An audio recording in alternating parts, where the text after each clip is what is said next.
welcome to the October edition of the Business Behavior Podcast. I'm your host, Kelly KP Hodges, and this is my co-host, Chandra Brooks. Chandra Brooks. Oh, Chandra. Oh, Chandra has a lot going on today, y'all. I'm not going to tell all of it. But how's everyone? I missed you all. It just seems that the month goes by fast. We have a lot going on in life. We do so much. But we're excited about this week's show, Chandra. We have TJ Boyce is going to join us, and he's going to talk to us about generational wealth, which is a huge word in our community. Some of our community partners really taking an active approach in making sure they educate our community about generational wealth and how we can implement that in our community. And I know we often have conversations about that. Absolutely. And I'm so proud of my friends like Chandra who have putting their kids through college and making sure that when they come out, they're debt free. That's so important. Yes. And then also he's going to talk to us about Black empowerment. So without further ado, let's welcome Mr. TJ Boyce. How are you, Houston's own? Thank you. I appreciate you guys having me. I'm doing well. How are you all doing? We are doing fantastic, and welcome to the Business Behavior Podcast. Yes. And this is just if we could weren't in a COVID space, you'd just be sitting in our living room having a conversation with us. We can't wait to get back to those days. But I know, right? So just know that we are here, and what we do on the Business Behavior Podcast, we just really spread the word and provide information to our audience, particularly entrepreneurs, small business owners, and those that work in the nonprofit spectrum as well. So we're going to have a great dialogue. But tell us a little bit about yourself. We know that you were raised in the Midland area, but from Houston, and just have doing some amazing things in the entertainment industry. So tell us a little bit about your background. Yes, I was raised in Midland, between Midland, Texas, and Houston, Texas. I'm a recording artist, writer, performer, movie director, creator, just all around creative, and I'm just having a good time. That's awesome. When did you discover that talent? When did you knew that that's what you wanted to do? I didn't know that I wanted to do it professionally until, well, I can't say that. I was a big football player. My dream was to be a professional football player first. But I was a pretty talented kid. I got my first record deal offer when I was in high school as a rapper, and I didn't take that deal. But when I got to college, things really started happening, and I went out to LA and just started learning the business, and came back to Houston and created my own company, and I've been grinding ever since. That's awesome. And I know that you talk a lot about generational wealth and how you've pulled your kids, your children into that entertainment spectrum. How was that an easy decision for you? Did it happen organically? How was that conversation with your kids? Yeah, it absolutely happened organically. I was in the middle of my doing my thing. And I was having, probably the at that point in time, probably was the greatest success that I had thus far. But I had a young son, Thomas, and I always saw that he was really talented, very witty. But he told me very young that this is something that he wanted to do. He wanted to pursue a career in acting. And I asked him, would he be willing to sacrifice and do the things it would take to be the best? And he said that he would. And so I put my career on hold and poured my attention and my all my resources into pushing him and helping him, get to the next level. And so I didn't choose it for him. I actually wanted my son to be a football player, but I wanted to be that dad. I wanted to be the football dad, but he chose another path, and it's been a blessing. He's a very, very talented kid, very talented actor, talented recording artist himself. And London was actually discovered in LA, just being on set with her brother.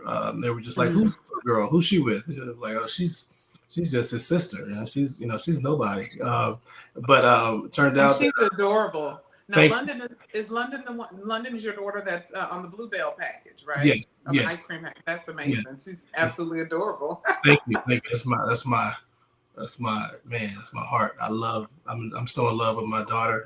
I'm in love with all my kids, but I get she's the baby, and Clean it up. Clean it up. I love all of them, but I guess the babies had less less time to less infractions. Yeah. So when you talk about your kids being involved, how are you preparing them or as financially when we talk about generational wealth and preparing them to handle the monies that are coming along with their entertainment? I don't talk to my children when it comes to business. I talk to them like business people. I don't talk to them like they're little kids. So my son is a professional actor. He just wrapped up a film with a Disney movie. He's the lead in a movie called Crater. My son got a pretty nice check for a 16-year-old, and so I'm already talking to him about making investments right now. Just here recently, I was looking at some investment properties. I took my son with me, and I am showing him some things that he can possibly invest in as well. I talk to him like he's like he's a young adult. That's amazing. And I know Chandra has 8 boys. Actually, is it 8? 8 boys. That's a long story. She has 4 that she gave birth to, and then she's raising three. I'm sorry, 3 that she gave birth to, and then her and her sister's children, 4 boys. And she's always talking about how she really, has just prepared them early. Chandra, tell them about some of the things that you've done with your boys. Right. Along the same lines, I think it's important that we don't pacify our kids and be straight to the point of how to be successful individuals. I think our generation, we work very hard. I'm not sure how old you are, but we are 70s babies. And I have never seen a generation work as hard as we work. And, our kids sometimes take that for granted because we are such hard workers. So we need to spill those things over to them so that they can continue to be hard workers. And millennials just think a little different. They want everything quick. If this whole cryptocurrency thing, I don't really get it. And I'm like, I don't know if I want my money tied up in that. But that's the direction that our kids are going in. They want to get it quick and over with. Right. So I think that it's important that they also understand, like you said, what it takes to invest in property. What does that mean? Right. How do you start it? How do you end it? How do you read a contract? Don't just let people tell you what they want you to know, but actually know how to read a contract and know what to look for in a contract. Right, no doubt. And I'd like to add as well. I think that we need to normalize talking about generational wealth in our community. Black people don't talk about wealth. We don't talk about building wealth and attaining wealth because most of us don't understand money. There's a lot of different reasons why. But so I understood very very early that not only are my children my children, but they eventually they'll be parts of my family that they're also a resource as well. And your legacy, exactly. And it's my job to make sure that I give them the best opportunity to win, and so that's what I've done, and that's what I'm still doing, so I'm always trying to expose them, sometimes, even London at 8 years old, she's been exposed to entrepreneurism, already. I bought my kids a ice cream truck as a business, ice cream truck business, a couple of years ago, just so that I could expose them to being an entrepreneur, just to start thinking a little different, thinking outside the box.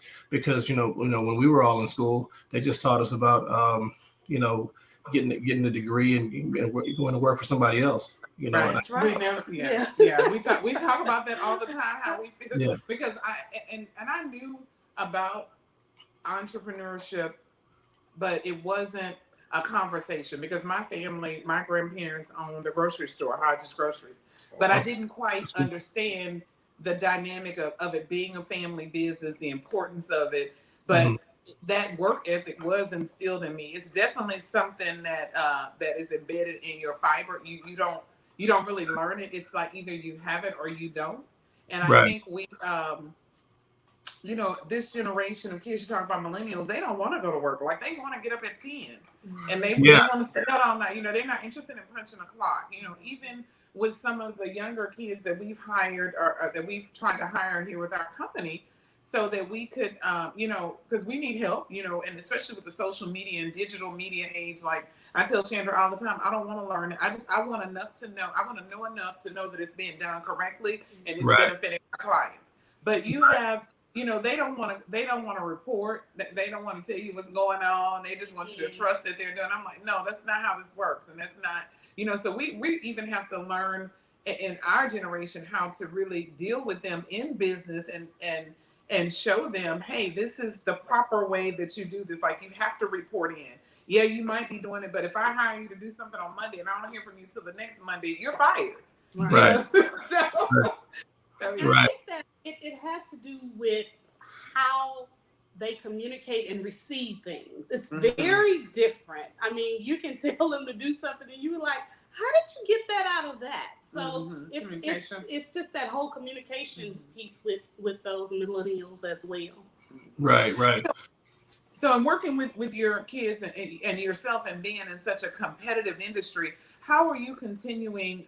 Because I think this goes across the board in any industry. Like, how are you still maintaining your presence and making yourself a my words are getting kind of making yourself a resource, sought out, you know, and popular, you know, in this industry because there are, you know, quite a bit of us now doing what you're doing in this industry. Yeah, I think that you have to market yourself. You have to, you know, there's quite a few people doing a lot of different things in every industry, but you know, you have to find that your niche. You have to find that thing that you do that's special. What's the thing that makes what you do special? And I think that, you know, I tell my kids, nobody's gonna beat us being us. You know, nobody's gonna beat you being you. You know, I think that we've seen a lot of things, but you know, if I honestly broke it all the way down to you, there's never been a family that's doing what we're doing. You know, and I think that this is just a blessing. You know, I think it's a blessing of God, but yeah, I just, you know, you have to, and just in business in general, you have to market yourself. You got to invest in invest in the marketing. You know, to promote your business, promote your brand. And you build. You know, of course, I would like to be, you know, as big as Beyonce right now. You know, but I think that you know, we continue to build. It's a process, and we trust the process, and you know, and we keep getting up every morning, putting on our hard hats and going to work and doing what we got to do. You know, and trust. Trust the process. Trust your gut. You know, if I didn't think that, you know, I'm a businessman. If I didn't feel, I don't do any business that I don't feel that I can be the best in. You know, if I don't feel like I can be the best in it, I don't even do it personally. You know, it's just how I am. Tell us about some adversities that you have faced in moving your kids and teaching them about the generational wealth and the importance of it. Well, first off, just talking about dealing with kids, you know, a lot of times, especially teenagers, you know, they think they know more than you. Know it all. You know, you know it all. But you know, and so it's first off is just trying to get them to think differently. I think that as a whole, as a culture, you know, Black people, we are the biggest consumers on the planet, but we don't own anything. You know, we're the biggest consumers on the planet. So that means we spend the most, but we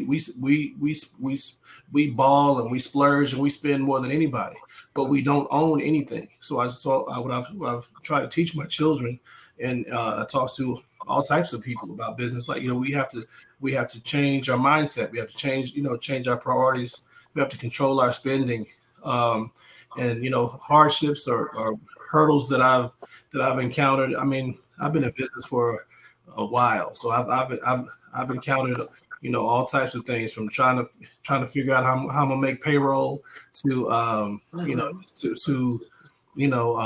trying to figure out negotiating my son's movie contract. I've had extremes on every end, but I'm thankful that just it's a process, and you learn something new every day. And tell us a little bit about, I'm going to flip the script a little bit. I wanted to know about your song, your recently released song, Black Woman. How did that come about? Tell us the evolution of that song. So I wanted to be the first artist to just come out flat foot and just say, "I love you, Black woman." I heard so many other artists saying, I've heard artists say that they don't date Black women, or they don't get along with Black women, or they, I love Black women. So I wanted to come out and just, kind of, do something, giving the Black woman her roses. And that's when I created, a piece of art that I think is great, and I'm proud of it.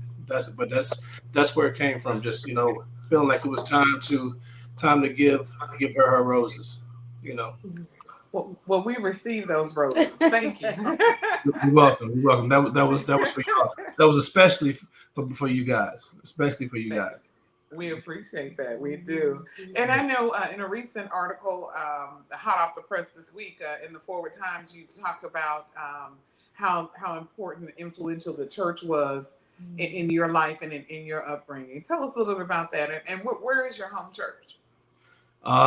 Okay, so my father was a pastor. I'm a preacher's son. The church has always been been a big part of my life. Very, very spiritual. I don't really have a church home per se at this time, because and I'm just me. It really, it's a whole nother show. But me, okay. Me and the church, I just think it's time to stop playing church. Like, can we as a community, can we stop playing church and start living and start? I'm just, it's another thing with me. So, but I'm very spiritual. I pray daily throughout the day.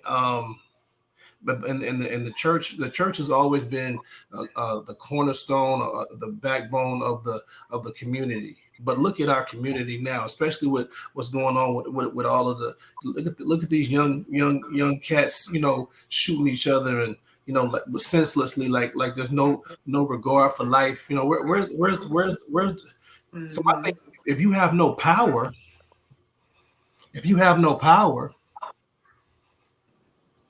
what do we? I mean, this.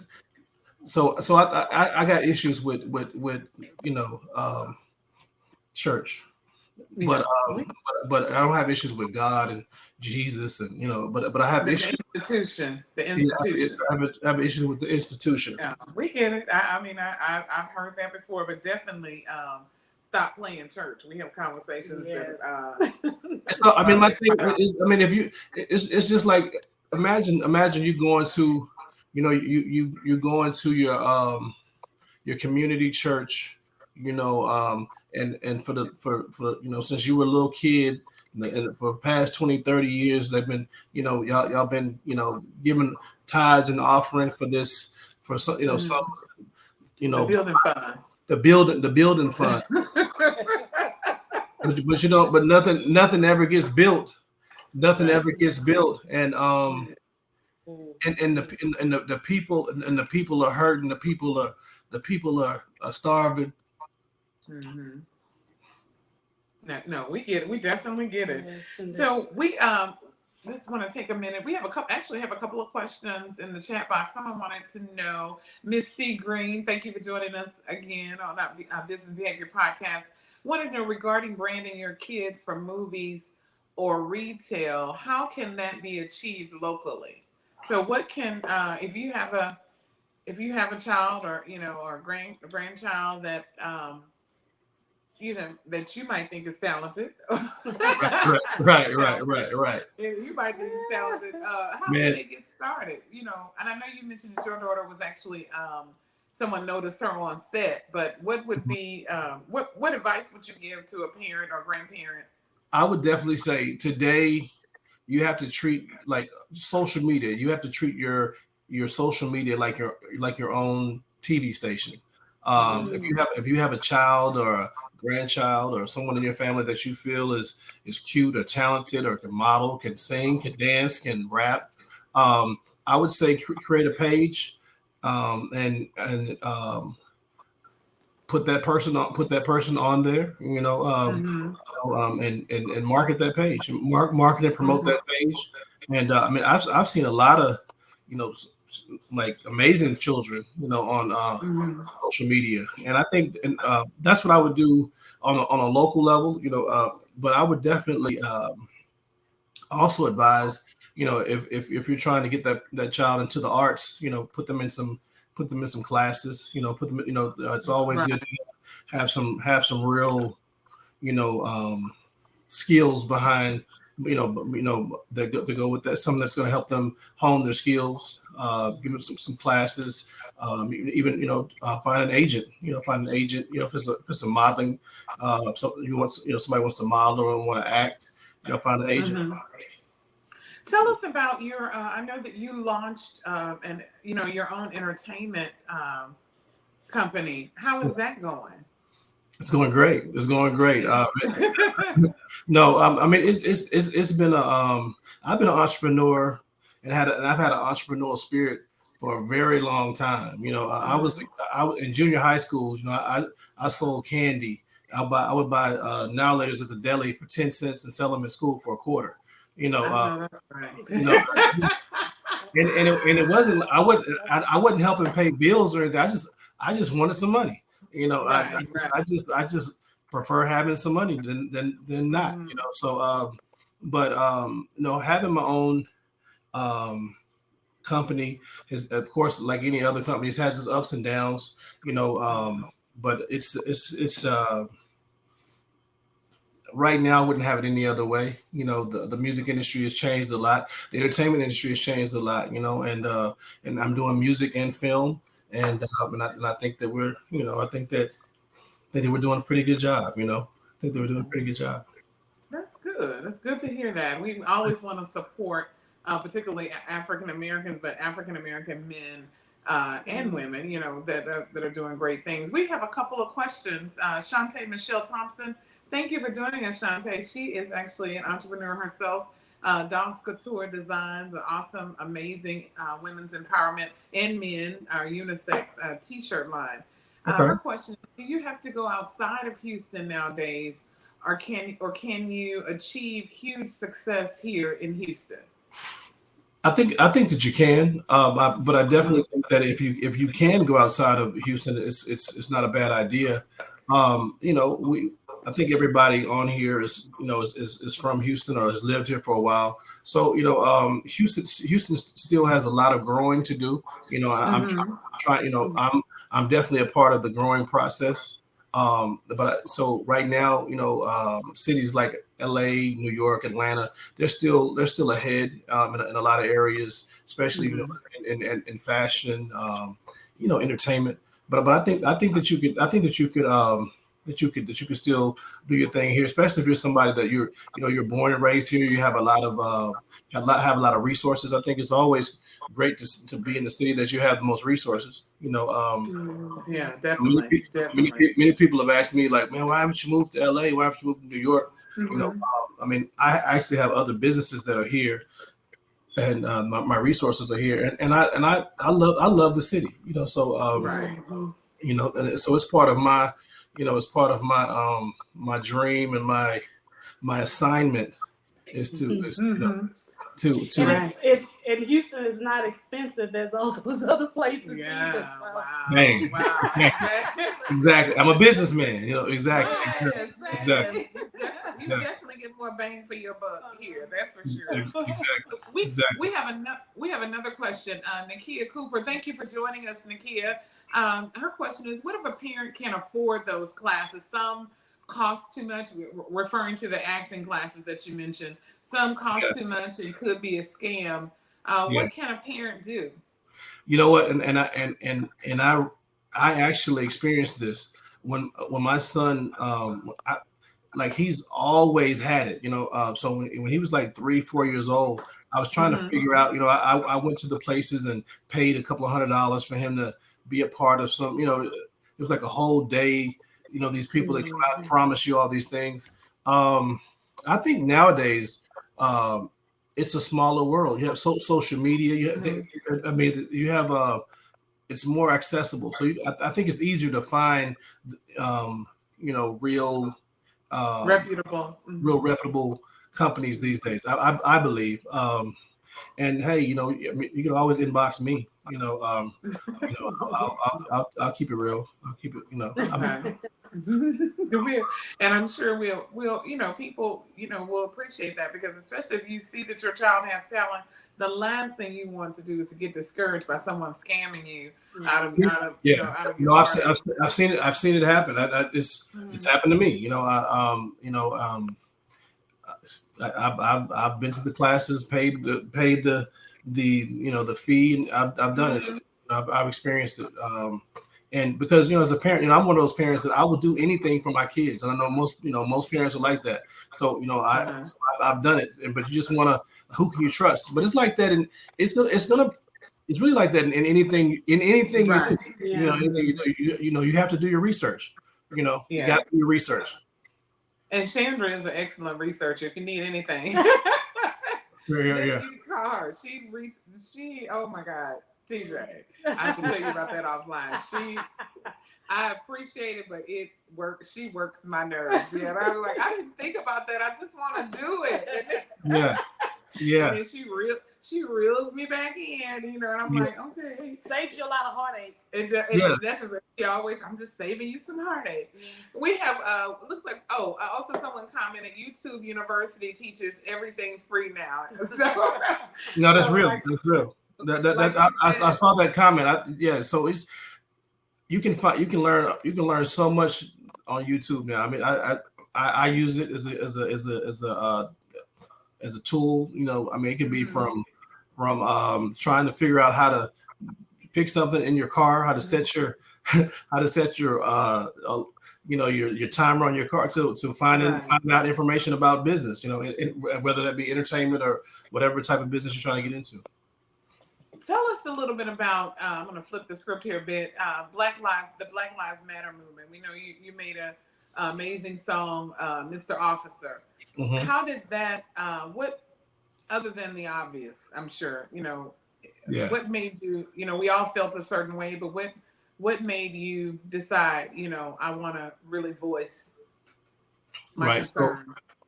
So, anybody that has known me for a while in music knows I've always written about things that are true and dear to me.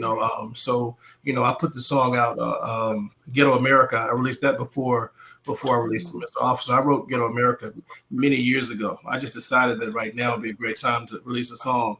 But specifically, Mr. Officer, I was inspired by the Breonna Taylor story. Just knowing that, this lady, she was a first responder. She came home from working a shift, and, she went to bed and didn't, and lost her life. The cops went to the wrong apartment. I just thought that was terrible, and just thinking about how really messed up that was. It inspired the song Mr. Officer. And on that record, I was fortunate enough to do a record to feature on that song one of my favorite artists of all time, Scarface. Scarface is featured on the song, and I actually let Trey the Truth. I actually let him hear the song, and he sent it back. He sent it back to me with a verse on it. I thought that was dope. That's amazing. Wow. And Both of those are great artists. I still Scarface, UGK, some of my favorites, and Really? I see that you mentioned them, and you yeah. Yeah. UGK Now you know classic. I can't tell from you don't look like a Scarface UGK fan, but I'm sure off camera you riding dirty. CJ, we'll have to talk about that. Yes. Don't Yeah, let yeah. the smooth taste fool you. I feel you. Well, thank you so much. This has been very moving and informative. And this, you're the type of, we told you early on, we like to keep it real on our show. And we appreciate you telling your story, sharing how you are creating generational wealth and talking about finances with your kids and how you have introduced them to a whole new world and are allowing them to be creative in their own space. So we thank you so much for joining the Business Behavior Podcast, and we would love to have you back anytime. We definitely, thank you. You're introducing a new project. We're here to support you as well. So thank you so much. Thank you. I appreciate you having me. All right, have a good one. Thank you all for joining us this evening. Callie, Ashaki, Jackie, Nakia. Thank y'all so much. Jim Jones, I saw you. Thank you so much. All right. Have a good evening.